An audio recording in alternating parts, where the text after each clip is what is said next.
Ito yung, kasi yun na, nasanay kasi yung iba dito nagsimba, isang buhay, ano? Di ba, may isang buhay. Yes, Father. Parang pupunta ng altar, dala-dala niya sa buhay. Gano'n. Parang naman bigyan natin dignity yung Word of God. Kung meron kayong lectionary, maganda yung lectionary.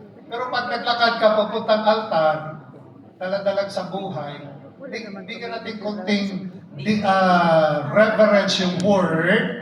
Kung meron tayong folder, na ipakita natin na pag naglakad nandun, hindi naman sa buhay. Yes, Father. Minsan nga diba, tapos bubunutin pa dun sa kanyang bulsa. Tupi-tupi pa yun. Tuping-tupi pa siya, oh. Tapos mali pala yun, lasang di pa. Anyway, so ito yung folder, available po to. Kung sinong interesado, doon kayo kay na Sister PDDM, palisa lang kayo anong simbahan, yung telephone number nyo, para sila, dito may tag-annunciation ito si Tayo ka balot. Tayo ka. O kung interesado kayo, pwede kayo magpa-order. Si Sister, i-order to sa Pilipinas. Para maganda na. Pero kung meron na kayong book dictionary, so pag-akyat nyo, wala na kayong dadalhin, ano? Basta pag-akyat, wala yung makita yung, ano to? Listahan sa grocery, parang gano'n. At yung halimbawa, yung may mga sambuhay na hindi na ginagamit, anong gagawin natin? Huwag yung itapon sa basurahan. Word of God yan. Diba? So maybe every month, titiponin nyo, susunugin na lang. Babalik pa. Susunugin. At least yung puso at akyat sa taas. Huwag ilagay, huwag itapon sa hawak mo. Okay, sa naintindihan. Ate Jo, ikaw na, Ate Jo. Thank you, Father. Sa linggo. Okay.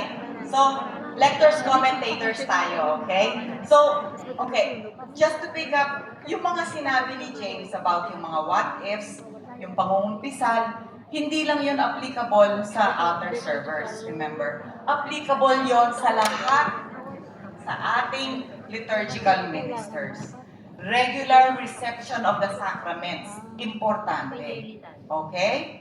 Hindi yung, at saka, well anyway, we will talk about that. Yung uma-attend kayo ng kayo ay naka-roster lang, pagkatapos nun, next Saturday, wala kayo, iwasan natin. Iwasan natin yon, ha? Okay, so lector commentators.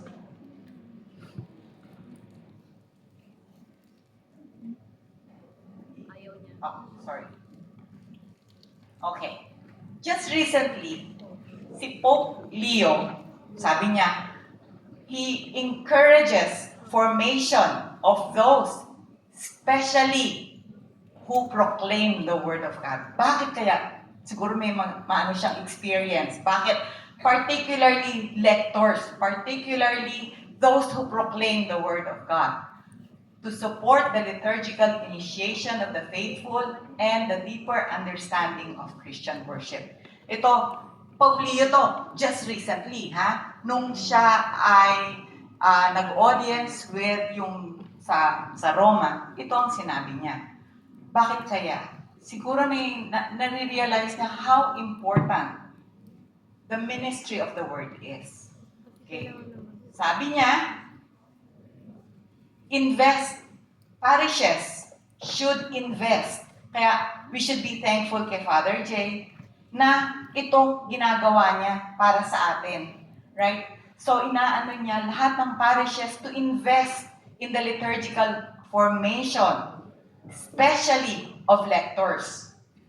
Right? Actually, ini-encourage din niya hindi lang sa misa, hindi lang sa liturgy, but also liturgy of the hours.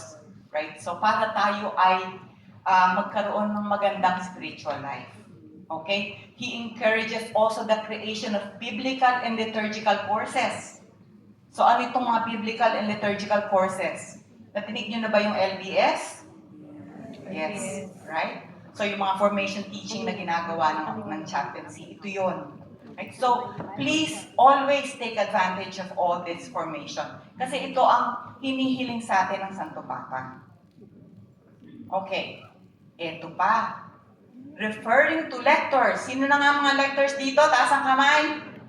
Nako, kayong mga lectors, ang dami, no? Oh, ano ang sabi ng Santo Papa? And those who regularly read the scriptures, ano ang sabi niya? Basic biblical knowledge. Oh, alam ba natin ang Bible natin? Ha? Okay. Clear diction. Okay. Kaya huwag kayong masasaktan kung kayo ay kinokorek. Okay. Ability to sing the responsorial psalm. Compose prayers of the faithful for the community. I know some of us here, ginagamit natin yung sambuhay. Pero always, paalala, yung sambuhay kasi, structured for the Philippine environment. Kaya nga, siguro, ito ang challenge natin, yung mga lectors. Matuto tayong mag-compose ng ating sariling prayers of the faithful. Siguro, pag nag-congress ang lectors, ito ang magiging isa sa activity natin. Let's hope ma-organize natin yun, no, Father Jay? So, these are very important aspects that implement liturgical reform and help the people of God grow in their path. Okay? So, tandaan niyo yan, ha? Basic, biblical knowledge, ano pa? Clear diction, ano pa?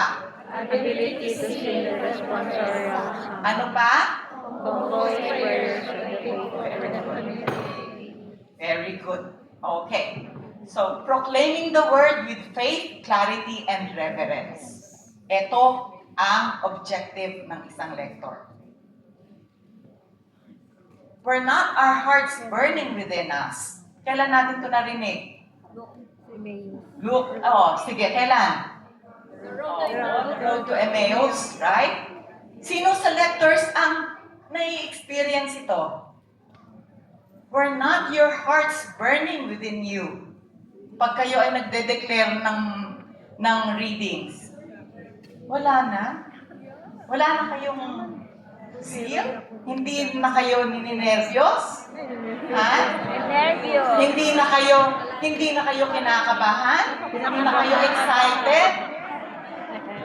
Oh, were your hearts not burning? Meron ba kayong heartburn?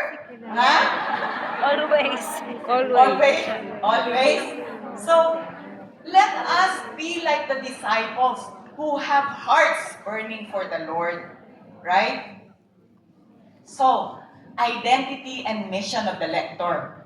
Sino ba ang mga lectors? Who are the lectors? Who? Lector ka ba? Opo. O sige, sino ka? Sino ka? Sabihin mo sa akin, sino ka? I am the lector and commentators of St. Matthew the Apostle Chunmun. Yes po. Ako po ang nagbabasa ng Liturgy of the Word and also the commentator. You proclaim the liturgy, yung first reading or second reading, right? Okay, and commentator paminsan-minsan. Sino pa? Ayaw, sige po. Maraming salamat. Yay! Okay. Sino pa sa likod? Lector sa likod. Sino ang bagong lector dito? Gusto ko yung bago. Yung bago. Ayun, oh. Sige. Halika. Ay, hindi. Kilala na kita eh. Ayoko. Kilala na kita. Bagong muka. Yung hindi ko pa nakikita. Sino bago? Bagong mukha. O, ayun, bagong mukha. Sige, ikaw. Who are you?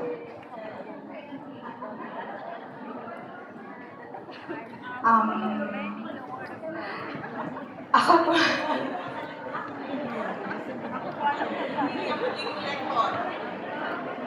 Because of calling. Yes, ako. God and Mary. So you've been called by God. So, karamihan liturgical ministers, we've all been called to serve, right? So, ay, nakalimutan kitang bigyan ng gift. Pasensya ka na, nasa senior moment ako. Okay. So, who are?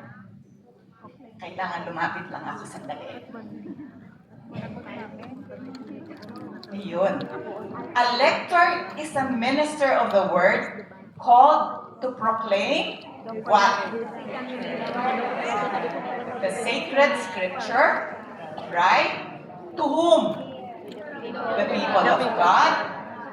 So that hear, understand, and be nourished by God's living voice. Okay.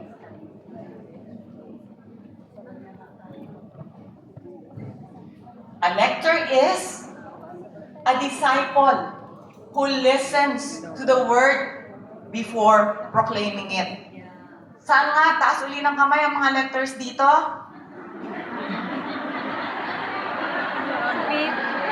Kayo ba? Pinakikinggan nyo muna? O yung word bago nyo i-proclaim? O basa na lang kayo? Katulad ng ginagawa ko sa inyo dito. Basa. Ha? Pinakikinggan nyo ba? Yes? Talaga?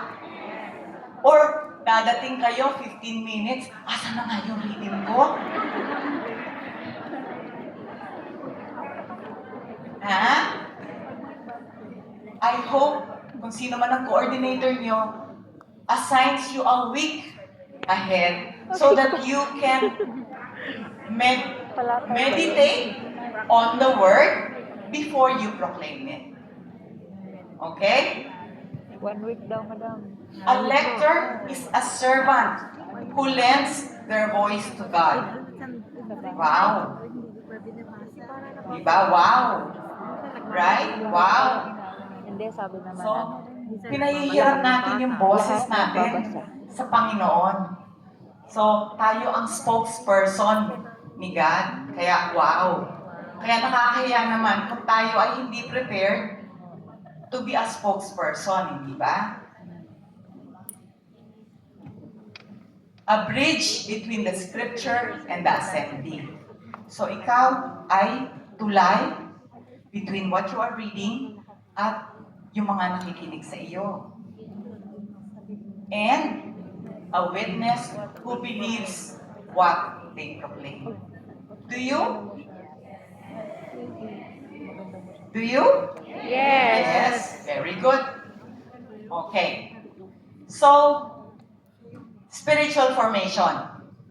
The lector's ministry flows from, again, just like all the other ministries or liturgical ministers, baptism. Bakit?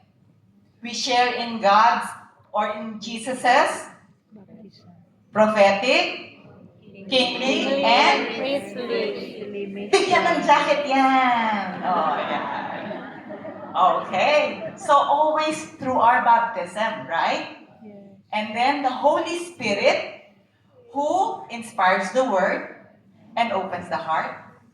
The liturgy where Christ speaks to his people. So when the scripture is read in the church, God himself speaks to his people.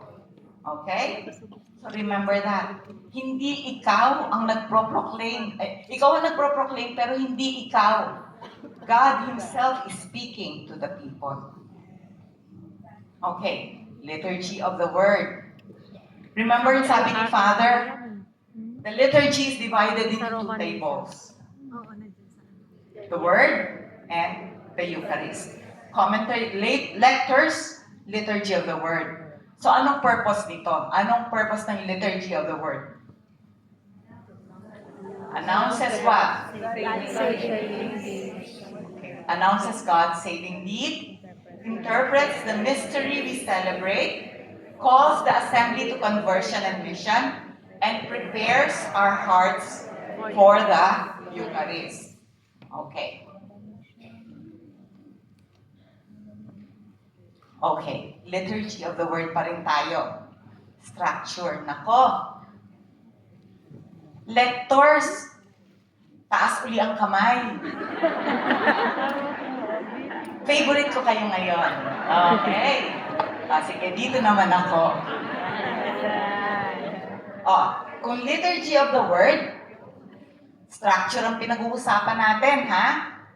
Ano-ano ang parte ng liturgy of the word? Kuya?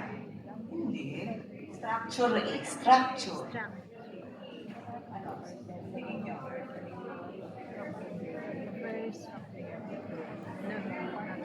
First reading. Oh, very good.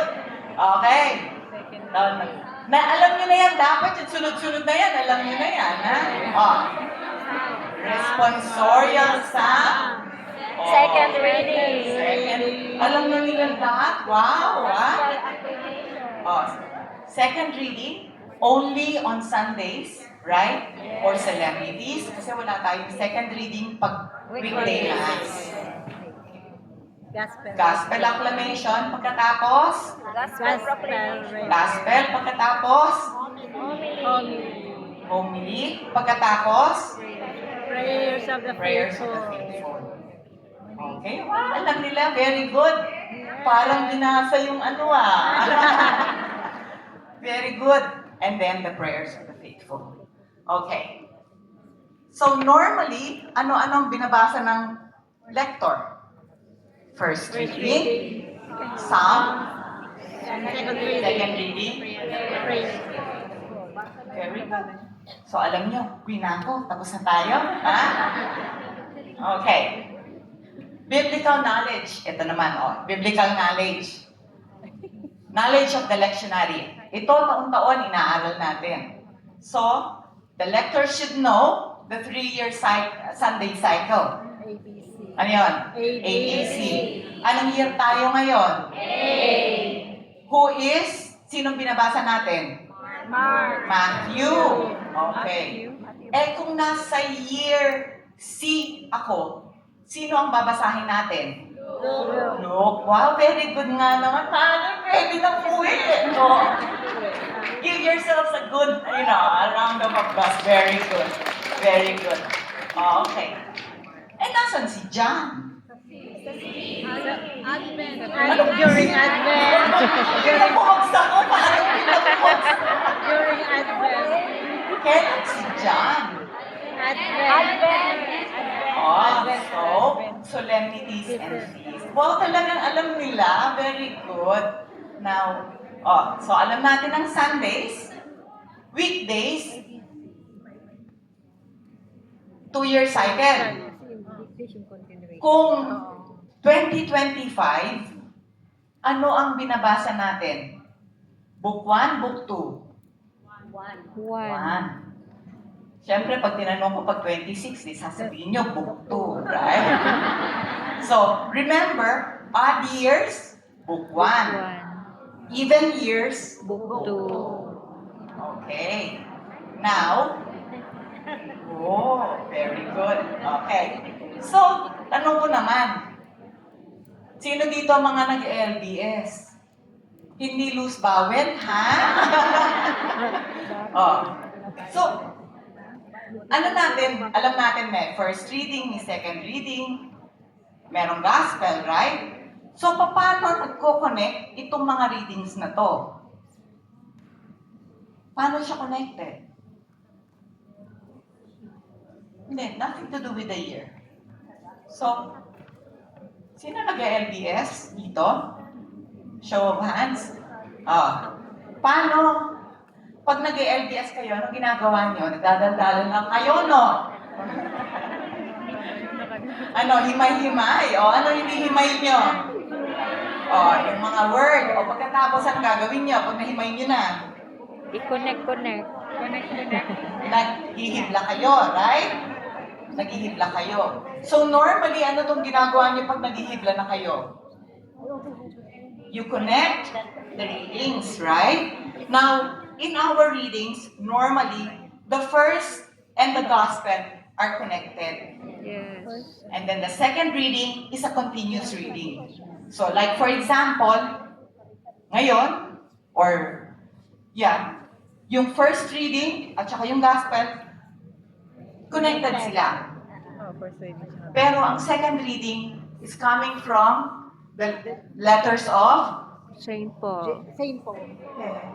St. Peter tayo. Ay, ngayon. St. Peter sa Sunday, right? So, tuloy-tuloy lang siya hanggang matapos. Okay? Question so far? Mamaya. Okay. Preparation. Ito.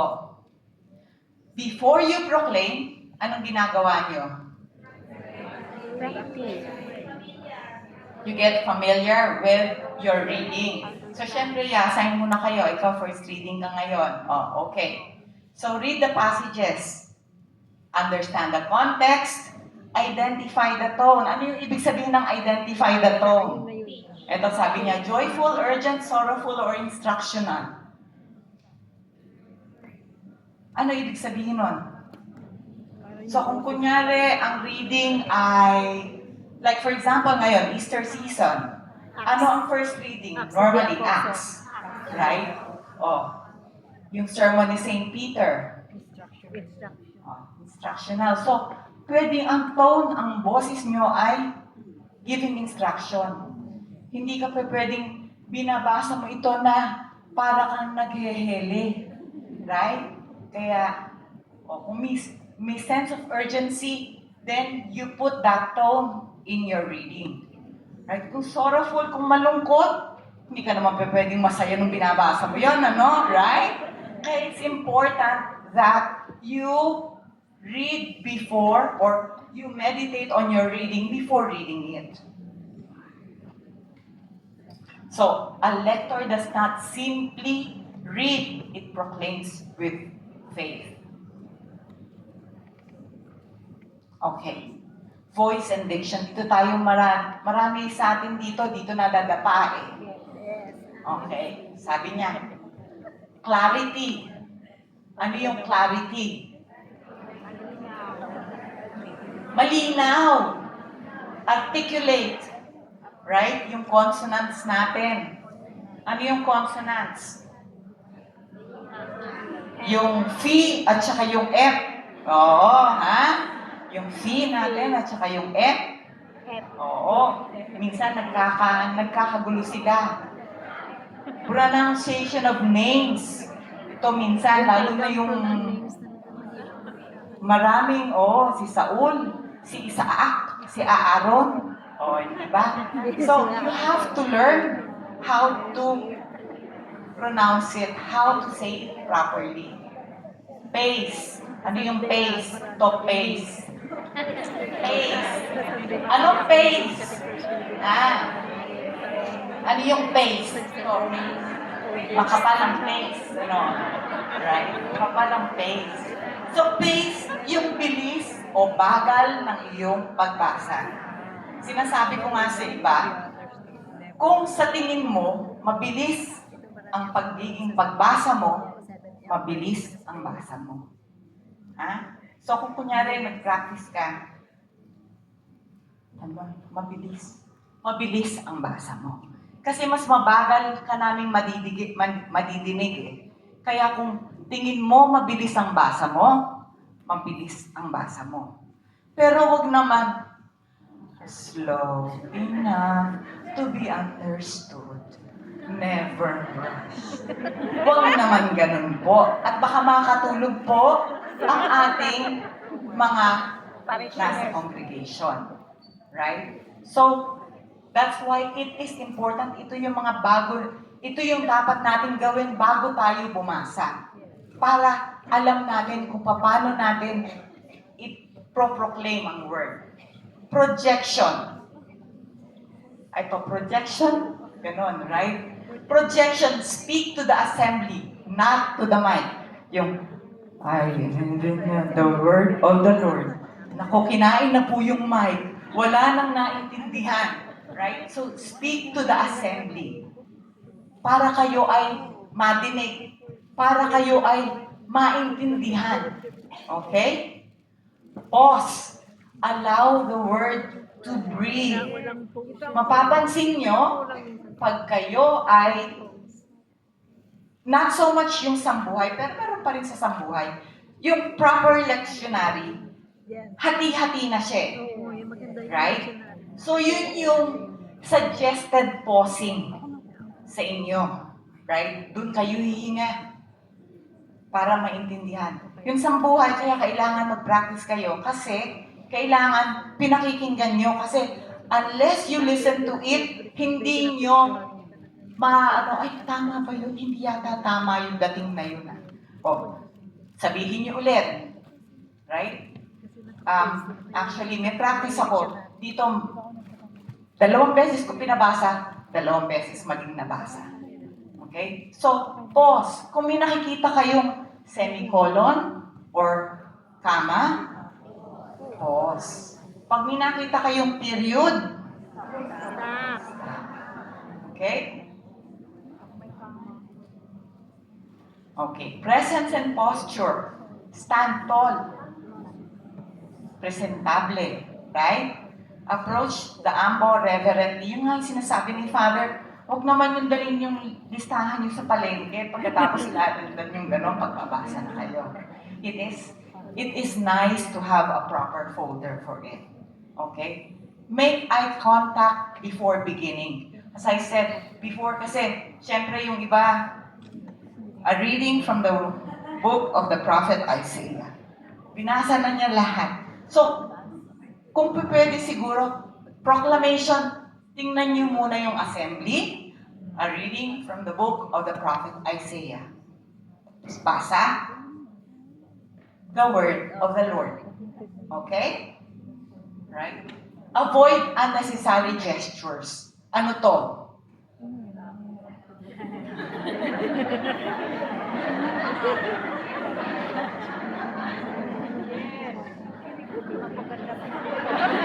Yun, ha?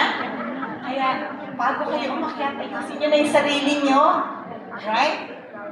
Kung meron pang buhok na yan, hayaan mo na siya. Right? Avoid unnecessary gestures. Okay? Microphone. Keep a constant distance. So, kung kunyari, nag-umpisa ka ganyan, pangatawanan mo na, yan. Right? Yung iba kasi, okay, ayan, lapit pa natin. Sige pa. Ayan na. No, hindi kasi, the more you put your mouth to the mic, hindi kayo naiintindihan eh. Ang nadidinig, boom, puro ganon, right? So, commit yung constant distance and speak across, not to the mic, across.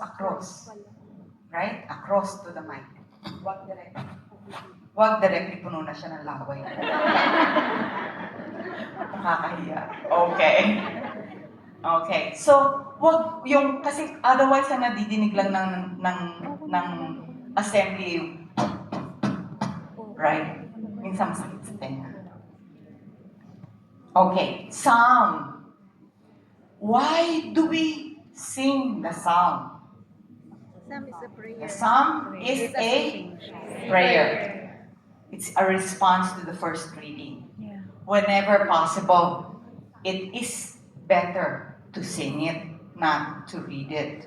Right? Kaya nga sabi ni Pope Leo, the psalm is sung. You have, as lectors, you have to sing. I cannot sing. Ako lang yata ang Pilipinong hindi marunong kumanta. Okay? Anyway. Pero, kung hindi ito makakanta, pwede pa rin naman. Hindi naman sinabing hindi. Right? Kung ito'y kakantahin, simple tones lang. Hindi naman kinakailangang concert level, right? Simple lang. Practice intoning the response. Kung pwede, kung hindi talaga kayang kantahin, kahit yung response lang, basahin yung verses. And if you cannot sing it, anong sabi? Read it slowly or proclaim it slowly and prayerfully. Actually, ang Psalms ay tula. Right? So, medyo may pagka, yung sabi nga natin kanina, tone. Ito ay may pagka sing-song. Kasi ito ay tula. Right? Kung nababasa, kung naaano yung mga psalms natin, ito ay tula. Kaya, read it slowly and prayerfully. Okay. Prayers of the faithful. Sino dito ang gumagawa ng sarili nilang prayers of the faithful? Mas gusto na po itong kay Father Don. Oh, very good. Wala na. Lahat kayo kinukuha niyo sa sambuhay? Kinukuha niyo sa sambuhay? Sometimes. Oh, okay. Very good. Very good. Sana pwedeng ko ibibigay kong assignment. Try kahit once a month. Gawin nyo until you get the hang of it and then you do it regularly na. I mean, there's nothing wrong with doing it or reading it from the sambuhay, but iba yung needs natin dito, iba yung needs nila nung sinulat ang sambuhay. Okay, so what is the purpose of the prayers of the faithful? So, we express the needs of the church, the world, suffering. So, yun, madidinig niyo for the sick, right? Those who are victims of violence, ganon. The local community, and the dead. Ito ang pinagdadasal natin. How to compose. Brief. Clear. Universal, not personal. Hindi yung inaano natin sarili. Yeah, anyway. Not personal. And addressed to God and not the assembly. Again, yung structure, church, world, suffering, local community, then. And then you can have the personal intentions after. Okay? Yun yung sabi 10 ng minutes. 5 lang. Okay. Ano ang practical guides? Sa sambuhay kasi. Arrive 2 minutes before the start of the Mass. Pagkatapos, ano na nga bang reading ko ngayon? Right? At least 20 minutes. Then, review the readings at the ambo. Kung meron kayong lectionary, tingnan nyo kung nakabuklat na siya sa tamang page. Right? Okay. Check pronunciation of the names. Kung meron mga pangalan, clarify nyo na. Tanungin nyo na si Father, paano ko nga ba sasabihin ito? O, tanungin nyo na. Now, if in doubt, you can also refer to USCCB. Meron silang podcast to yung ano nung readings, okay? So, ensure that the lectionary properly placed. Nandun na siya sa ambo. If not, yeah. And then, pray quietly for humility and clarity. Ask the Holy Spirit to help you proclaim the word. Always. Please, like, just a simple prayer. Dear Holy Spirit, please help me proclaim this word. Okay. During the Mass, move with reverence. Sinabi ko na sa inyo, no unnecessary gestures, right? Bow to the altar, not the tabernacle. Proclaim with confidence and calm. Pause before and after the reading. And with the word of the Lord. Thanks be to God. Okay, after the Mass, if necessary, return the lectionary, reflect on your proclamation, and thank God for using you, for using your voice, for letting you serve.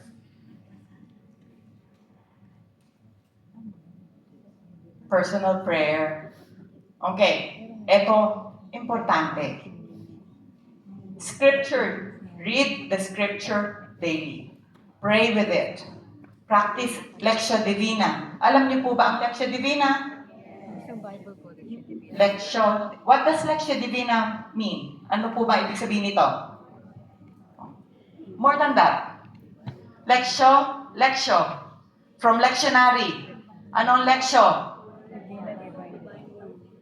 Lectio is read. Divina is divine reading. Ibig sabihin na Lectio Divina. So, how do you do Lectio Divina? You read it first, and then, that's the Lectio. Then you chew, digest, the word, and then contemplate the word. So, yun ang inaano ng Lectio Divina, so that we can contemplate and meditate on the word. Attend Mass regularly. Huwag yung kung kailan lang kayo nakaschedule as lector, doon lang kayo a-attend ng Mass, ha? Be there every Sunday. Ha? And seek ongoing formation, conversion. 5 minutes. So you are encouraged to attend parish formations, LPS, participate in retreats and recollection, and practice proclamation regularly. Okay. Ano ang ating code of conduct? Reverence of the word, punctuality. Sa lahat naman ng liturgical ministers, ito importante. You have to be punctual. Ano ibig sabihin ng punctual? Early. Arrive 15 minutes before the start of the Mass. Hindi yung on the dot. 15 minutes. If you are 10 minutes before the start of the Mass, you are late. Ha? So, para kayo ay makapag-settle down, mabasa nyo yung inyong reading quietly, reflect on it, and you can pray. Yung sabi nga ni Father kanina, we need to be commissioned so that we can be blessed, we renew our commitment, and we are sent forth to proclaim the word. Ito, practical guides. So, practice unfamiliar names. As I said, kung hindi nyo alam kung paano i-pronounce, tanongin nyo yung pare.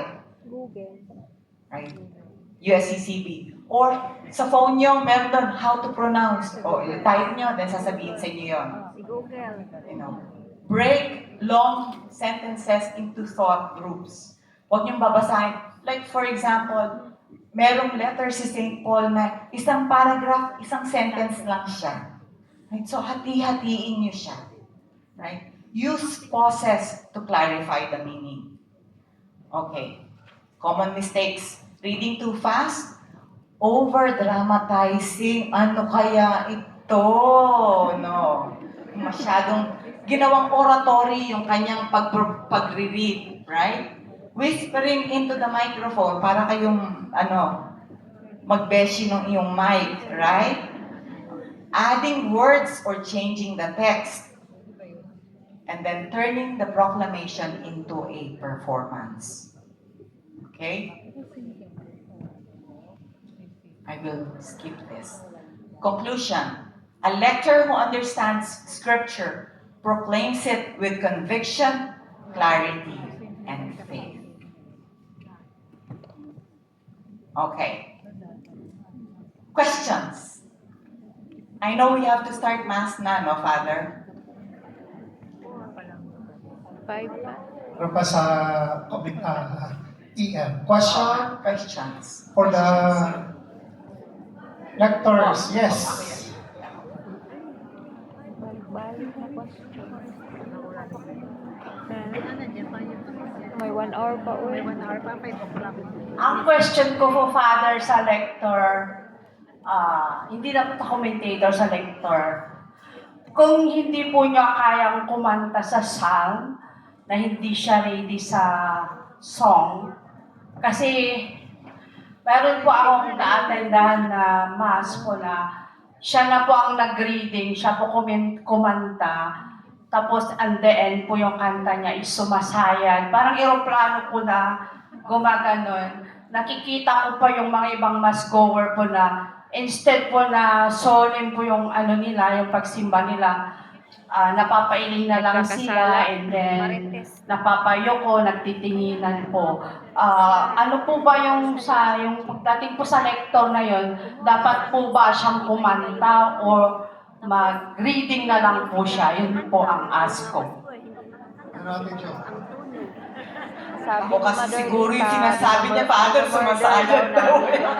Salmo. So normally, that's why sabi natin Joe kanina, pag hindi kayo pwede basahin kaysa kakanta. Pero kung merong Diba dati nagalit sila?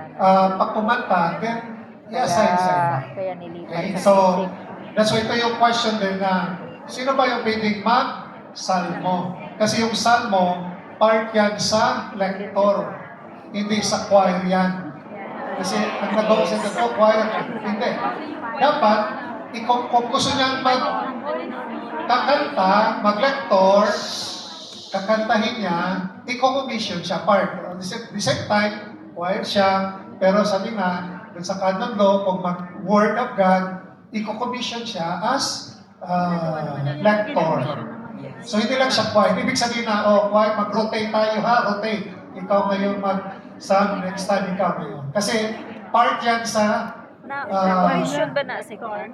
lector. Nga si Brother Benedict, expert yan sa liturgy. Ito ba si Brother Benedict? Okay. Father, meron po akong question. Kasi po kami mga commentator sa El Shaddai, binabasa pa po namin yung introduction ng first reading and second reading. Needed pa po ba namin basahin yun o hindi? Pwede naman hindi, pero mas maganda rin na basahin para to prepare habang naglalakad yung magbabasa. Yung iba kasi na-waste yung time. Habang naglalakad, basahin nyo na. Yung iba pagdating sa buwasahin pa 10 times yun. So normally, preparation yan para yung mga listeners, ang congregation, alam niya ano yung kabuuan ng reading. Para ang introduction, it is like the summary doon sa babasahin. Thank you po, Father. So, pwede rin basahin, pwede mas maganda rin na basahin. Kasi siguro po ang nangyayari, ginagawa natin part of the liturgy of the word. Na inaantay natin makadating sa ambo or sa yung lector. At saka natin babasahin ngayon yung introduction. So ang suggestion is, while the person, the lector is approaching, basahin nyo na para pagdating niya, yes. So para pagdating niya, proclamation na. Pero pagdating naman doon sa mga lector, pagdating nyo naman doon sa lector, post mo na hindi agad basang agad. Tapos ibang page ka lang binasa. So sigurado mo na, ito ba talaga yung babasahin ko? The power of pause. Father, ang tanong ko po, is it okay na Sige, sige lang. ang nagsasalmo sa amin ang choir? Yun ang sinabi ko kanina na normally, ang proclamation of the word belongs to the pero sabi niyo, Father, sabi ko kung nasana, pwede naman yun, pero dapat i-commission siya na maging lector siya. So dalawang role niya, choir siya, at nag-proclaim. Okay na, sister? Nakuha. Hello, Father. Father, itatanong ko lang po as a lector. Kasi yung commentator po ay nagbabasa doon sa acclamation. Pero yung reading from the book is commentator din po ba? Normally, kasi may bago yung commentator, reading from the book of Acts of the Apostles. Tapos sabihin ng lector, Peter sa So, actually, ang lector mag-proclaim a reading from the book of the Acts of the Apostles. Ang commentator, dapat, ganito ha, before, wala naman talagang commentator. Iisipin natin, di ba may party hawak mo ang for example, may party. Di ba sa party merong MC, ceremony. Parang yung commentator, MC siya. That's why may pinagbibatihan din namin yun. Pag commentator ba, kasi hindi naman siya nag-proclaim ng word. Sabihin lang niya, introduction, ito yung pamisa ngayon. Let us all stand, all kneel. Hindi siya nag-proclaim ng word. Ang importante yung lector. That's why, sabi mo nga, pwede ba yung commentator na hindi siya ma-commission? Technically pwede kasi hindi naman siya nag-proclaim ng word. MC lang siya. Di ba? Ang importante yung lector kasi yung word of God ang pinoproclaim niya. Okay? And Father, to clarify, commentator unless rumoroster siya as a lector as well. Then she has to be commissioned. Right? Pero kung commentator ka lang forever, hindi ka nagle-lector, Pero technically, parang isama ka nila, kaya most likely, nandun ka na, that's a kino-commission. Pero, sabi ko nga, ang Word of God, dapat i-commission dahil pari ang nag-proclaim, sinishare, i-extend lang sa inyo. Di ba? So, pwede pa lang mag-commentator na hindi na-commission. Pero pag hindi ka pwedeng magbasa, hindi ka pwedeng mag-proclaim sa Word. Pero in short, para madali, dapat i-commission na lang. Kaya one time, pag walang lector, magbasa ka talaga doon. Yes, that's true. Technically lang yun. Kasi ang commentator, para extra lang yun. Pwede namang walang commentator. Di ba? Pwede naman actually walang commentator. Good afternoon po, Father. Yes, Dito sister. po. Dito po. Alright. Saan? Hey, Father. Paano po pag yung lector po ay nagkamali ng binasa, paano po namin siya i-correct? So pagkatapos sa lahat ng Mass, wag doon during Mass. Iko-correct. So iko-correct. Yung nabasa mo, mali yun. But not during Mass. Kasi once we're in the Mass, wala na. It's the work of the congregation na yun. Lalo na pag nagsiserve, huwag i-correct doon sa Mass. Pero kung urgent, importante talaga, halimbawa, ang server, natutulog ka siya.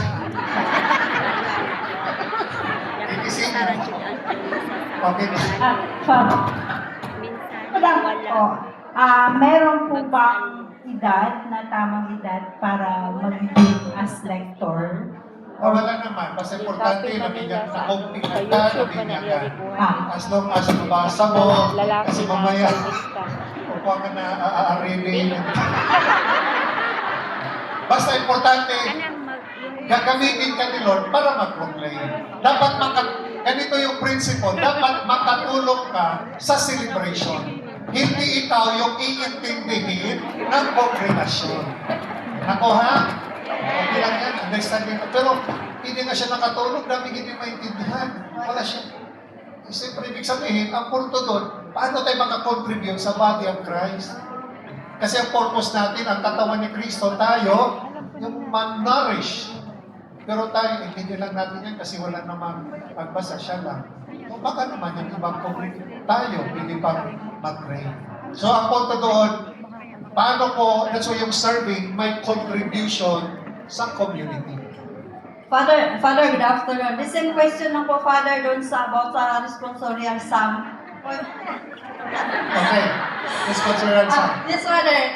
Gusto ko lang po i-clear, Father, po. Kasi sa amin po, ginawa po namin yun about 2 years. 2 years na po. So, kami pong choir ang kumakanta po doon sa responsorial Pati sum. yung choir lahat kung kakanta ka na, at least sama ka sa commissioning.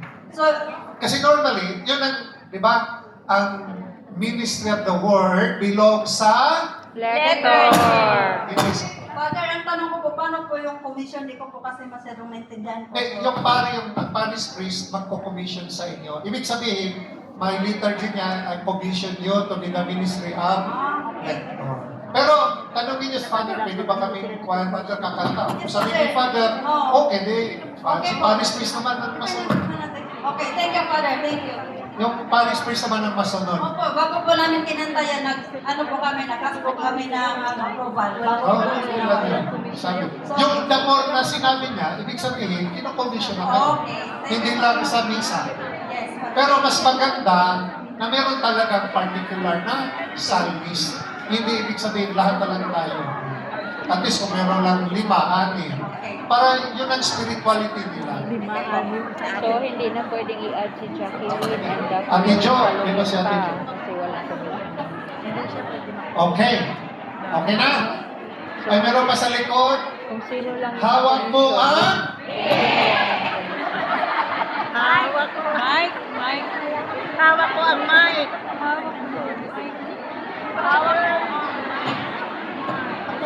Good afternoon po, Father. May tanong po ako, Father, about sa commentator. Di ba, after ng Mass, si lector, si priest, ano na siya, mag-professional text pa o pa ba, ano na, paalis. Kasama ba talaga si commentator? Kasi sa amin, minsan, hindi nakasama si commentator, yung kasama with the lectors. Ano po ba dapat? Well, technically, dapat kasama din siya sa last, although sa introduction din. Pero, depende rin sa setup ng simbahan. Halimbawa, nahirapan siya papunta doon, nakalinya, parang awkward naman. So, okay na rin yun. Pero kung possible, pwede sasama. Pero depende nga sa architecture design sa simbahan. Pwede pala. Pwede. Wag Father. Pwede lang. Hawak po ang mic. Hawak ko ang mic. Pwede nga sa atin kasi nilapit lang naman. Father, question ko po, since na-touch po natin yung about sa gesture. So, ang question ko po about sa hand gesture. Para mo sa congregation during the Our Father prayer. Is there a proper hand gesture for the... Kasi yung iba nakaganon, yung iba nasa bulsa. Iba na kaganyan. Iba na. Okay. Sasagutin natin James. Sagutin natin Joe. Orange posture during the Our Father. Well, Depende Technically, daw, sabi ng Regarding city. that, sige, kinig po muna tayo. Traditionally po kasi, yung Our Father, ginagaya po natin yung posture ng pare. At tawag po doon yung sinabi ni Tita Jo na orange posture. Yung nakaganon. Pero, I don't know if nabasa niyo po one time, Cardinal Advincula of Manila said, regardless naka-raise yung hands or naka-praying position tayo, it is the act of prayer ng tao. So somehow, we accept. So ibig sabihin, pili ganyan, pili na ganyan. Wag lang ganun. Wag lang ganyan. Hawak mo. Mahirap naman yun. okay. Father, ang dami mong basher mamaya. Sa commentator, di ba after sa final prayer, may announcement. Right after, kung regular yan sa simbahan, mag-announce ka na. Huwag mo nang hintayin yung pare. Iba, hinintay pa yung pare, tingin-tingin. Kasi regular naman yan. Kasi pag walang announcement, ilang seconds lang, walang sasabihin, alam ng Padre, didiretso na, the Lord be with you, Father, Son, the Holy Spirit. Excuse me, Father, announcement. Alam naman na karamihan, right after final prayer, kung may announcement, pasok agad ang commentator, huwag tingin-tingin ng pare, duty nyo na yan. Pag walang sasabihin in 3 seconds, ibig sabihin, walang announcement, pasok ang pare, at tapos papagay, bakit hindi na-announce? Bakit? Okay. Last question. Hi, good afternoon, Father. May tanong po ako. Pwede bang mag-lector ang may living sa Pinas tapos hindi pa po kasal? Ano? Hindi pa mo kasal? Hindi pwede yun. Dapat, yun ang sinabi kanina, bago papasok sa misyon, dapat magunahin ang yung relation, yung marriage. So, hindi pwede lector, mag-serve, hindi nga pwede mag-communion, di ba? So magpasakal muna. Magpakasal muna bago mag-serve. Unang serve, family muna. Okay. Just like yung sabi na ano niyo yung sinabi ni Brother James about yung mga what-ifs, right? That is applicable hindi lang sa outer servers, sa lahat ng liturgical ministers. So kung meron kayong irregular marriage, right? I-consider niyo muna. Sabi nga ni Father, think about kung kailangan mo. Okay, so halimbawa naman, naghiwalay na kayo, wala namang magawa, pwede mag-serve. Kasi wala na kayo. Pero pag kasal civili, dapat tanggapin yung sacramental marriage. Okay.